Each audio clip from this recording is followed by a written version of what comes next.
Due to the ongoing globalist interventions and the controlled demolition of many parts of the world, people have realised that you are best to prepare to be more self-sufficient. This includes securing your own food supplies and energy and having alternative options to the mainstream financial systems. The last 2 years has also been an eye-opener for many in regards to the state of the medical industry.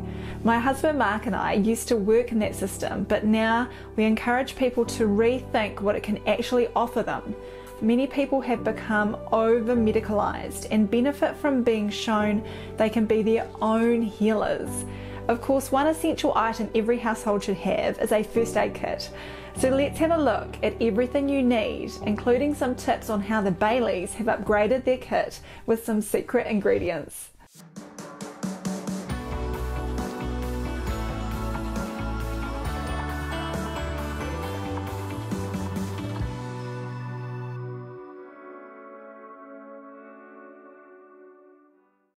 First of all, I should point out that ready-made first aid kits are commercially available, and buying one of these can save you a great deal of time and effort compared to assembling your own from scratch. The major downside is that often they come with things you don't need and are missing some things you do need. However, this can usually be remedied by obtaining your basic kit and then modifying it to your needs, which I'll talk about soon. One other thing to watch for is kits that claim they contain, say, 200 items, but 100 of them are simply sticky plasters contained in one small box. So make sure you're getting quality over quantity. In Commonwealth countries, St John's Ambulance is a stockist of first aid equipment and has quite an extensive range from basic home supplies through to professional equipment.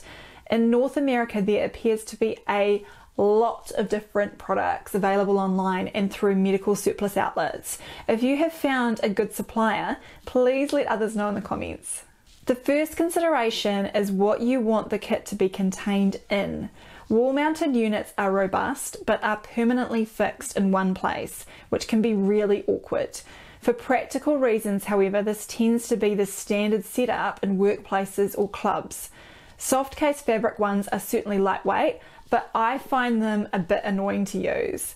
Personally, I prefer the hard case option and find them easier to open and find things quickly. In fact, in our house, we have commandeered one of my old makeup cases, which has handy compartments, and it looks pretty sharp as well. So what are the vital elements in a first aid kit? Number 1, bandages. These can be crepe, which are woven and usually made of cotton, which means you can wash them. They can be applied to most areas of the body and are great for securing dressings and protecting wounds. There are also conforming bandages, which are similar to crepe with high stretch properties so that they can be used just about anywhere on your body. I personally find the 7.5 centimetre or 3-inch width bandages are the most handy, but you can't go astray with at least one each of 5 and 10 centimetre width bandages. A third variation is cohesive bandages, which grips itself but not skin or hair, so put a roll of this in your kit. They are a very handy product and are ideal for splinting, compression, and are also perfect for use on animals, hence the name you may see, vet wrap. It is also worth considering a triangular bandage, which can be used to immobilize a limb or fashion a quick sling. The packaging may come with a diagram showing how to make a sling. If not, it is worth printing off a diagram for your kit, as often people forget how to fashion a sling when they have been out of practice for a while. We actually have a couple of Velcro sling loops in our kit, which are quick to apply and very versatile. Usually they are used in a collar and cuff arrangement, a variation of which is shown in this image. Next up, you need wound dressings, and the more the merrier from my point of view. For minor injuries, adhesive strips or sticking plasters are ideal. I prefer the multi-boxes, which have all shapes and sizes, rather than the boxes which contain 50 of the same size. Try some out first, because there is nothing more annoying than ones which fall off after a few hours. Then you'll need plenty of non-stick dressings of various sizes. These can be composite dressings, which can be applied in one go, or separate dressings which require additional padding layers and securing. My husband Mark is a former professional duathlete and has some experience with dressings following skin shredding high-speed bicycle crashes. He found that the best wound contact product was Mepatil, a silicone-based dressing that can be easily placed on and off damaged skin. Even after a week or two, the dressing can be removed without difficulty. Be aware it is very expensive compared to most dressings, but in a time of need, you'll not regret having some Mepatil available. Gauze swabs are the next essential item. They have several functions, including the cleaning of wounds and as an aid to stop bleeding. They are very absorbent, so are often used as wound covers, for example, as the next layer over top of some Mepatil. Many gauze swabs will stick to damaged skin, so if you are going to apply one directly to a wound, it pays to cover the swab with a thin layer of Vaseline first. On that note, make sure you have a small tub of Vaseline in your kit too, because it can be used for multiple skin problems like skin abrasions and as a protective barrier. You will need several packs of gauze swabs as they can be used up quickly when dealing with bleeding and messy wounds. For example, some wounds will require the gauze swabs to be replaced a couple of times each day initially. You will need at least one pair of scissors in your kit, which should be blunt-nosed so you don't cause even more damage to yourself or others. Ideally, get a pair which can cut through light clothing and heavy tape easily. We've got another pair with non-stick blades that can cut through sticky material easily. Tweezers are also handy and are included in many kits for removing splinters and other foreign bodies. Some kits will only come with one kind of tape, often white surgical tape. While this is fine, I would recommend adding a few other rolls of tape to your kit. Fabric tapes such as Leukoplast are very strong and can be used for splinting. Because it sticks strongly to the skin, it is also useful for buddy strapping fingers and securing dressings to wounds. I would also add a roll of duct tape to your kit as it has so many uses, including securing large splints and slings, as well as patching up clothing and other equipment. Survivalists also inform me that you can use duct tape as a restraining tool. For example, like handcuffs if you are in a tight spot.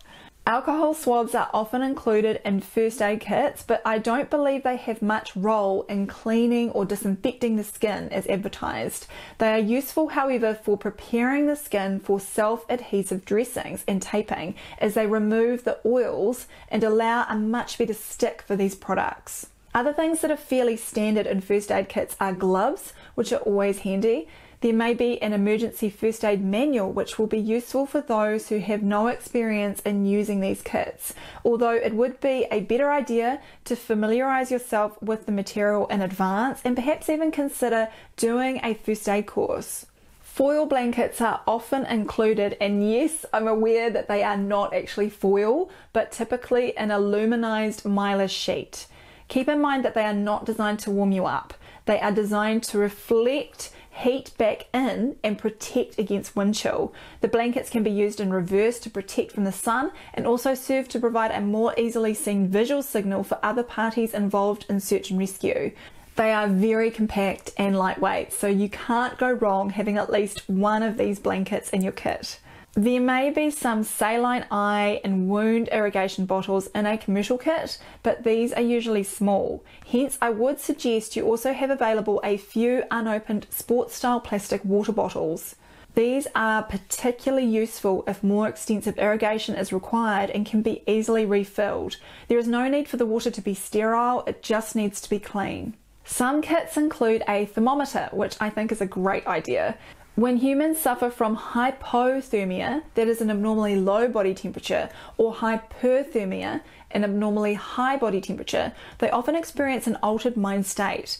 They can become agitated when you ask them if they are alright, including outright denial that there could be anything wrong with their temperature. It's much harder for them to argue when you show them an objective measurement and a clear indication that action is required. Okay, so what are some of the things that many of the ready-made first aid kits don't contain, but the Baileys add to theirs? I do get asked whether suture equipment should be included, but I would say for most people this is unnecessary and impractical unless they have both access to the materials and experience in using them. It is much more practical to have steri strips, also known as butterfly stitches, as they are easy to use and can provide remarkably good results. They are generally recommended for small wounds up to about ½ inch in length. However, a few years ago, Mark sustained a much bigger laceration while felling a tree.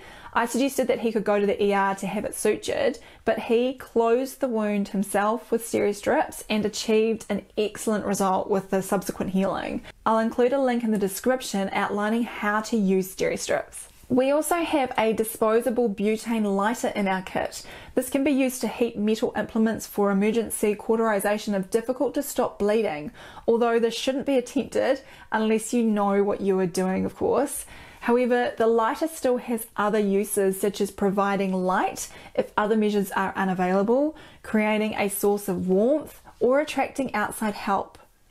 The next thing we upgrade our kit with is 5 and 10 ml syringes and a variety of needles. These can be used for several things, including injecting local anesthetic for a variety of minor procedures.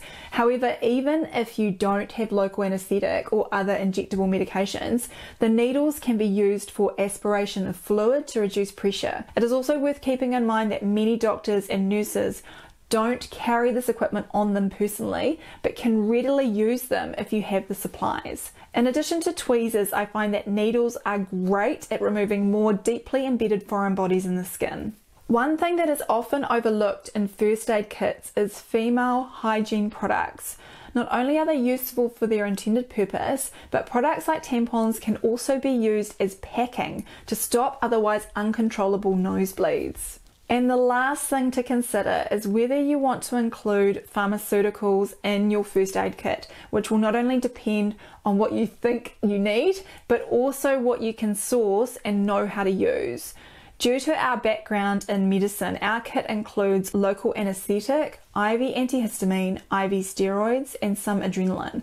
However, most of the time I think the other contents of your kit are more important than pharmaceuticals. It may still pay to have some oral antihistamines and basic pain relievers, which can be purchased over the counter. So that's about it with regards to my overview of a good first aid kit. Keep the conversation going in the comments, and as I said, let people know if you have found a good place to source your supplies or if you have made other upgrades to your own kit, which may be helpful for others to know. If you enjoyed this video, please visit supportdrsam.com